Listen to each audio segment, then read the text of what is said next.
60ರ ದಶಕದೊಳಗೆ ನಮ್ಮ ತಂದೆ ಕೋಲಾರದಲ್ಲಿ ಸರ್ಕಾರಿ ನೌಕರಿಯಲ್ಲಿದ್ದರು. ಧಾರವಾಡದಲ್ಲಿ ಶಾಲೆ ಕಲಿಯುತ್ತಿದ್ದಂಥ ನಾವು ಮಕ್ಕಳು ರಜೆ ಬಂದಾಗ ಕೋಲಾರಕ್ಕೆ ಬರ್ತಿದ್ವಿ. ಅಲ್ಲಿ ನಮ್ಮ ಮನೆ ಅಕ್ಕಪಕ್ಕದಲ್ಲಿ ಕೂಡ ಸರ್ಕಾರಿ ಅಧಿಕಾರಿಗಳು ವಾಸ ಆಗಿದ್ರು.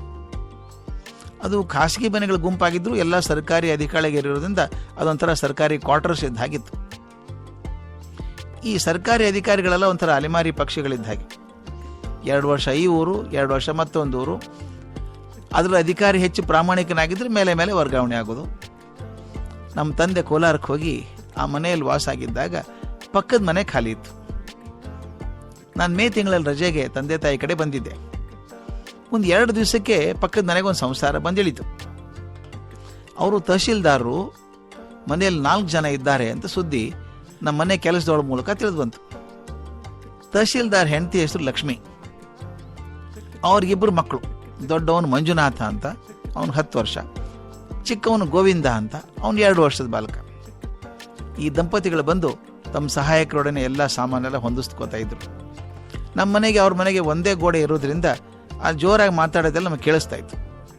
ಅವ್ರ ಮನೆ ಮಾತು ತೆಲುಗು. ಅವ್ರ ಮನೆಯಲ್ಲೆಲ್ಲ ವ್ಯವಸ್ಥಿತವಾಗಿ ಜೋಡಿಸ್ಕೋಬೇಕಲ್ಲ, ಸಾಮಾನು ಇರ್ತದೆ. ಎಲ್ಲ ಆದಮೇಲೆ ಒಂದು ಭಾನುವಾರ ನಮ್ಮ ತಂದೆ ಆ ತಹಶೀಲ್ದಾರ್ ಪರಿವಾರದವ್ರನ್ನ ಮನೆಗೆ ಊಟಕ್ಕೆ ಕರೆದ್ರು. ದಂಪತಿಗಳ ಮಕ್ಕಳ ಜೊತೆಗೆ ನಮ್ಮ ಮನೆಗೆ ಬಂದರು. ಅವೆಲ್ಲ ನೋಡಿದ್ವಿ ನಾವು. ಅದ್ರ ಮುಂದೆ ಕೂತು ಮಾತಾಡೋ ಅವಕಾಶ ಇರಲಿಲ್ಲ. ತಹಶೀಲ್ದಾರ್ ನನ್ನನ್ನು ಕರೆದು ಪಕ್ಕದಲ್ಲಿ ಕೂಡಿಸ್ಕೊಂಡ್ರು. ಏನಪ್ಪ ಹೆಸರೇನು, ಏನು ಕಲಿತಾ ಇದೆಯಾ ಅಂತ ನನಗೆ ಕೇಳಿದರು. ನೀನು ತೆಲುಗು ಮಾತಾಡೋಕೆ ಬರುತ್ತೇನೋ ಅಂತ ಕೇಳಿದರು. ನಾನು ಇಲ್ಲ ಅಂತ ಗೋಣ ಹಾಕಿದೆ. ಮಾತಾಡಿದ್ದಾದರೂ ತಿಳಿತದಾ ಅಂತ ಕೇಳಿದರು. ಆಗ ನಾನು ಹೇಳಿದೆ, ನೋಡಿ ನನಗೆ ತೆಲುಗಿನಲ್ಲಿ ಗೊತ್ತಿರೋದು ಒಂದೇ ವಾಕ್ಯ, ಇನ್ಯಾವುದೂ ಗೊತ್ತಿಲ್ಲ ಅಂದೆ. ಅವರು ಆಶ್ಚರ್ಯದಿಂದ ಹೂ ಬೇರಿಸಿ, ಒಂದೇ ವಾಕ್ಯನ, ಅದ್ಯಾವುದಪ್ಪ ಮಹಾವಾಕ್ಯ ಅಂತ ಕೇಳಿದರು. ನಾನು ಹೇಳಿದೆ, ನನಗೆ ಗೊತ್ತಿರೋದು ಒಂದೇ ವಾಕ್ಯ ಅಂತ ಹೇಳಿದ್ನಲ್ಲ, ಅದು ಏನು ಅಂತ ಅರ್ಥ ಗೊತ್ತಿಲ್ಲ ನನಗೆ. ಅದು ಒಂದೇ ವಾಕ್ಯ ಯಾವುದು ಅಂದರೆ ಚಂಪಲಿಗೆ ರೊಂಡಿಸ್ತಾನು ಅಂತ. ಅವರು ತೆರೆದ ಬಾಯಿ ಮುಚ್ಚಲೇ ಇಲ್ಲ. ಅಲ್ಲಯ್ಯ, ಎಲ್ಲ ಬಿಟ್ಟು ಈ ವಾಕ್ಯ ಯಾಕಯ್ಯ ಭಯಪಟ್ಟು ಮಾಡ್ಕೊಂಡಿದ್ಯಾ ನೀನು ಅಂದರು. ಅರ್ಥ ಗೊತ್ತಾ ನಿನಗೆ ಅಂದರು. ನನಗೆ ಗೊತ್ತಿಲ್ಲ ಅಂದೆ. ಚಂಪಲಿಗೆ ರೊಂಡಿಸ್ತಾನು ಅನ್ನೋದು ಕೆನ್ನೆಗೆ 2 ಪೆಟ್ಟು ಹಾಕ್ತೀನಿ ಅಂತ ಅರ್ಥ.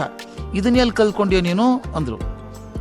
ನಾನು ಹೇಳಿದೆ, ನಿಮ್ಮ ಶ್ರೀಮತಿಯವರು ಜೋರಾಗಿ ಮಾತಾಡ್ತಾರೆ, ಅದು ಕೇಳಿಸುತ್ತೆ ನಮ್ಮ ಮನೆಗೆ. ದಿನಕ್ಕೊಂದು 50 ಸಲ ಆದರೂ ಮಂಜು ಚಂಪಲಿ ರೊಂಡಿಸ್ತಾನು ಅಂತಿರ್ತಾರೆ. ಅದನ್ನು ಕೇಳಿ ಕೇಳಿ ನನ್ನ ಬಾಯಿಗೆ ಬಂತು ಈ ವಾಕ್ಯ ಅಂದೆ. ಅದಕ್ಕೆ ಅವ್ರು ಹೆಂಡ್ತಿಗೆ ಹೇಳಿದರು, ನೋಡಿ ಲಕ್ಷ್ಮಿ, ನೀನು ಮಾತಾಡೋದನ್ನ ಕೇಳಿ ಹುಡುಗನು ಕೆಟ್ಟ ಮಾತು ಕಲ್ತಿದ್ದಾನೆ ಅಂತ. ಮರುದಿವಸದಿಂದ ಅವ್ರ ಮನೆಯಿಂದ ಚಂಪಲಿಗೆ ರೊಂಡಿಸ್ತಾನು ಅನ್ನೋದು ಕೇಳಿಸೋದು ನಿಂತೋಯ್ತು. ಯಾಕೆ ಇದನ್ನು ಹೇಳಿದೆ ಅಂದರೆ, ನಾವು ಏನು ಕೇಳಿಸ್ಕೋತೀವೋ, ಏನು ನೋಡ್ತೀವೋ, ಯಾವ ವಾತಾವರಣದಲ್ಲಿ ಇರ್ತೀವೋ, ಅರಿವಾಗಲಾರದ ಹಾಗೆ ನಮ್ಮಲ್ಲಿ ಸೇರ್ಕೊಂಡ್ಬಿಡ್ತದೆ. ನಮ್ಮ ನಡವಳಿಕೆನೇ ಆಗಿ ಹೋಗ್ಬಿಡ್ತದೆ. ಆದ್ದರಿಂದ ನಮ್ಮ ಸುತ್ತಮುತ್ತಲ ವಾತಾವರಣ, ಅದರಲ್ಲೂ ಮಕ್ಕಳಿರುವಂಥ ವಾತಾವರಣ ಎಲ್ಲ ರೀತಿಯಲ್ಲಿ ಶುದ್ಧವಾಗಿರುವಂತೆ ನೋಡ್ಕೊಳ್ಳೋದು ಹಿರಿಯರ ಜವಾಬ್ದಾರಿ ಮನೆಯಲ್ಲಿ. ಈ ಮಾಹಿತಿ ಇಷ್ಟವಾದಲ್ಲಿ ನಮ್ಮ ಚಾನಲನ್ನು ಸಬ್ಸ್ಕ್ರೈಬ್ ಮಾಡಿ, ಲೈಕ್ ಮಾಡಿ.